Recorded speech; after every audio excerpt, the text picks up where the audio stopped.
that's fashioned against us will stand. The battle belongs to the Lord.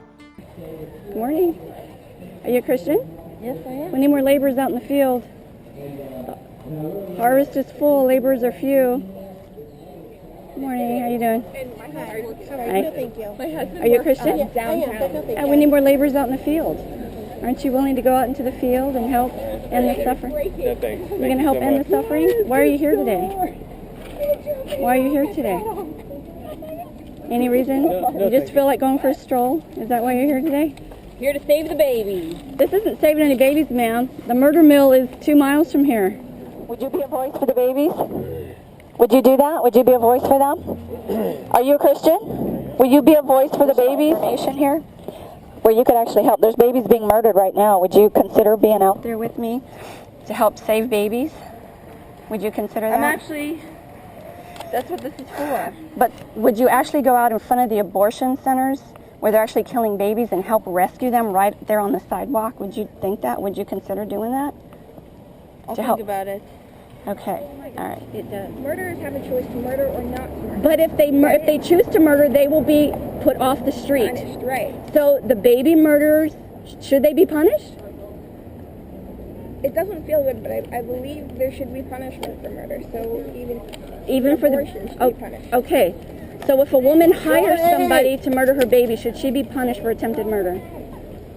Yeah, it's hard to answer, but yeah. But if she hired someone to kill her newborn, should she? That's what I mean. That's exactly what I'm saying. Is that even the pro-lifers are not treating preborn babies the same as they do postborn babies. Okay. You see them differently. You do. Preborn babies are not as important as postborn babies. No, I don't believe that. Because you don't. If a mother hired someone to kill her newborn, you think she should be put up for murder charges, right?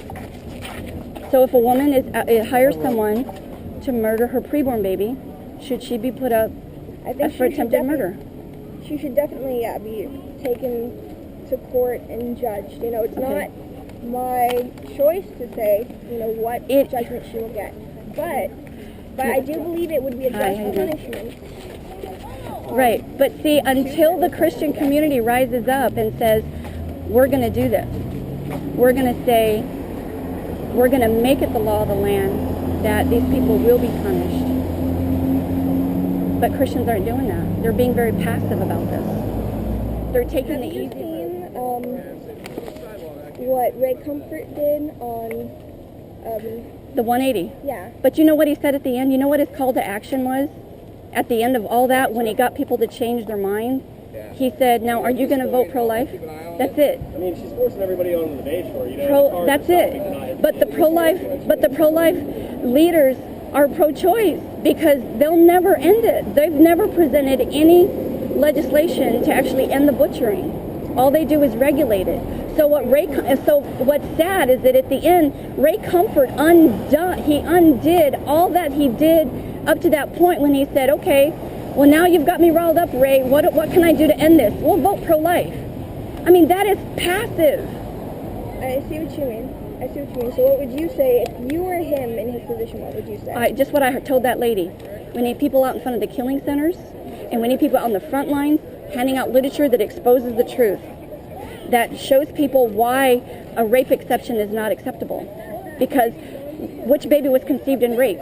You cannot tell. They're both human. Yeah, so if you really believe that these are babies, that these are human beings, then you shouldn't allow it in the cases of rape. I see what you mean.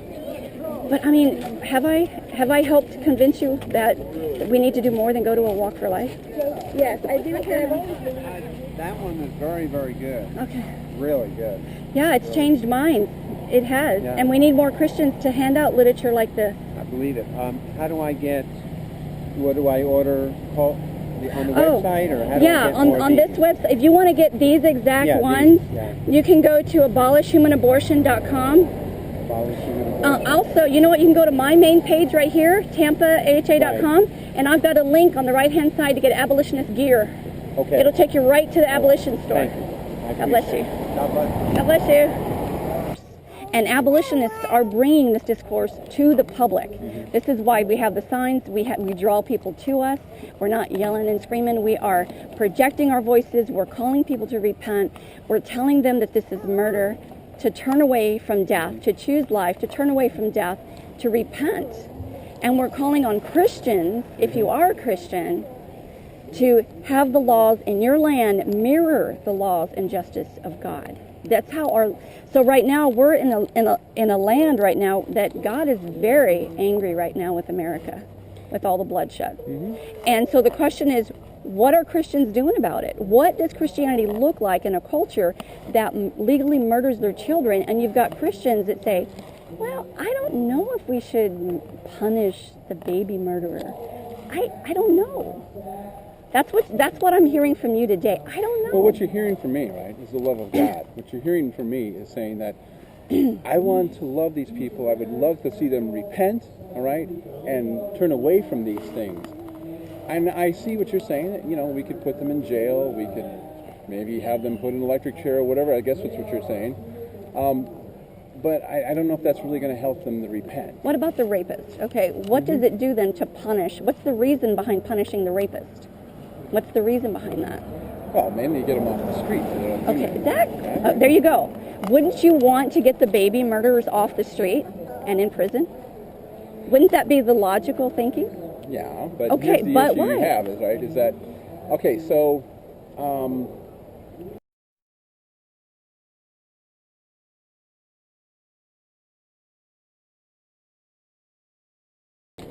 God does bring judgment. He does bring change, right?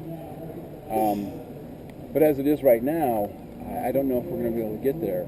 Well, the reason that it's not going to happen is this conversation is proof of that, because abortion, Roe v. Wade, could easily be overturned if Christians would actively seek to overturn it. And see, what I'm hearing from you is you don't even have any desire to overturn it.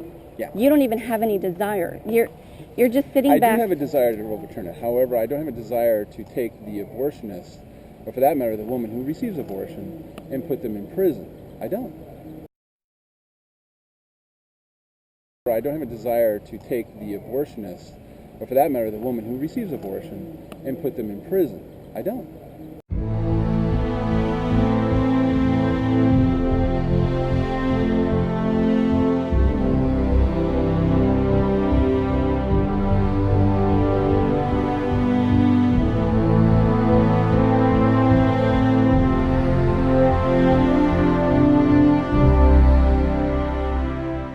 I don't have a desire to take the abortionist, or for that matter, the woman who receives abortion, and put them in prison.